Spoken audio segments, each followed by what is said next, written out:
Hi, I'm Emily. I just wanted to apologize about where this oral presentation is taking place. I've been traveling for the past 2 weeks, and I'm in Warsaw, Poland, so welcome to Warsaw. However, I would like to talk about how to develop black and white film. I would like to quote an unknown author. He said, or she said, buying a Nikon doesn't make you a photographer, it makes you a Nikon owner. So with all the advances in technology, and photography is always evolving and becoming more efficient, from just a point shoot camera to from just a film camera to now a point shoot camera. It's making things a lot easier. People are now just taking pictures of the food they ate at breakfast or dinner and posting on Instagram and calling themselves photographers. Yet I would like to introduce an art that is slowly becoming more on the backside, traditional film or photography. I want to introduce how one can develop traditional film through a dark bag or dark room, as well as the chemical process behind it. The process is technical and artistic. We will look at the materials that we need to use, the darkroom process, the chemical process, and then we will conclude with why is this important and what's the point. So the materials. For the darkroom, you need a darkroom bag, you need a film opener, you need a tank or a container. It's black and has a light sealed lid so that no light can go in or out. In the container, you're going to have a center column where you're going to put a reel, and then on top of it, you'll put a top. You'll need scissors, a squeegee, which is what you can do to take off the water of your film after the whole process is done. And then when we start the chemical process, we're going to need beakers, chemicals, which includes Kodak, T-Max developer, fixer, and photo flow solution. For fixer, I apologize, for stop bath, you can use vinegar or you can just use water. It depends on your budget. So these materials can be quite expensive, definitely all of them together if you don't have anything at all. So you really need to think about the cost-effective analysis and whether it's worth it, or maybe that you should just develop your film at Walgreens and not do it at home. But if you do have a passion about developing film, this is a great way to get back into the art or start this type of art. So I'm going to talk about the darkroom bag process. However, some people might have a darkroom in their home that they can use, but typically most people don't because that takes a lot of room. So the first idea is the darkroom bag process. We're going to place the materials into the bag, and this bag is there's many types of forms of this bag, but this bag has a square. It's sort of like a box, and then it has two sleeves in it, and you just put your arms into the sleeves.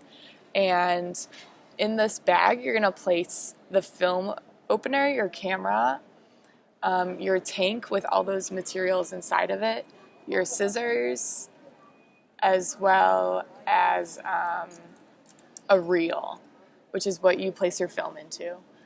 So first, you're gonna take the back off of your camera, and you're gonna make sure your film is all reeled, and you'll take it out, and then you'll take the film opener and pry out the film.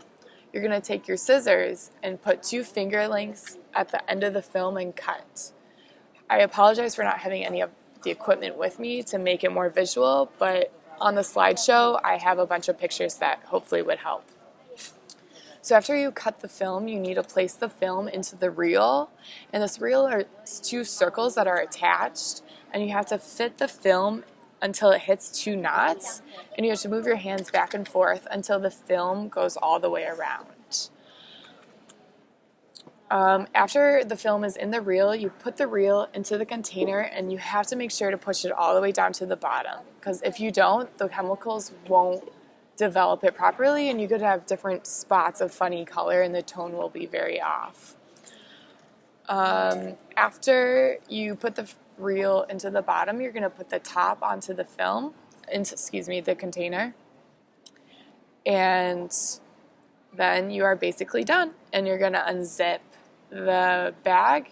But before you do, you need to make sure that your lid is on tight, because no matter how much light or how little light, it can ruin your whole entire film. So you're going to make sure it locks, and then you can unzip the bag and take it out. So the next idea is the chemical process.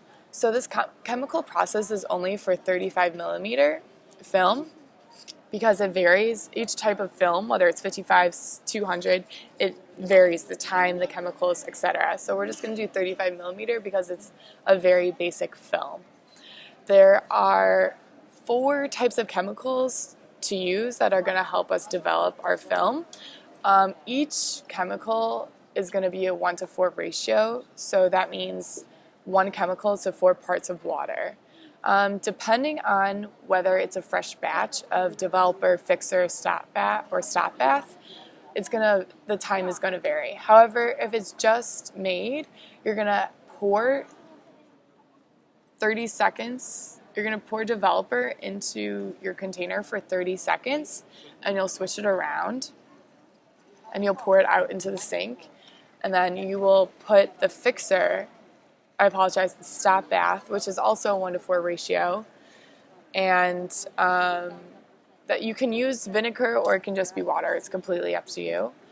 And you'll pour that in, you'll let it sit for 3 minutes, and every 30 seconds you're going to agitate it. So you're going to put your hand on the top of the container and put your hand on the bottom, and you're going to switch it a few times, just back and forth, or you can just go around in circles. It's completely up to you. And lastly, it's the fixer, which is just for 10 minutes, and you're going to let it sit. You can agitate it for about a minute or 2 every few minutes, but you're actually going to normally just let it sit. So, in conclusion, developing film is quite the process, but it's a very easy and fun process. Photography is forever evolving, and the importance of traditional photography is starting to be forgotten. However, this process needs to be continued and passed down. It's always being revolutionized, but with the help of a technical manual that will explain the materials, as well as the development process, chemicals, everything above and around. And if you have a passion for photography or just want to learn more, if you want to be an artist and not just an icon owner, then learning this black and white development process will be great for you. So I hope you enjoyed, and have a great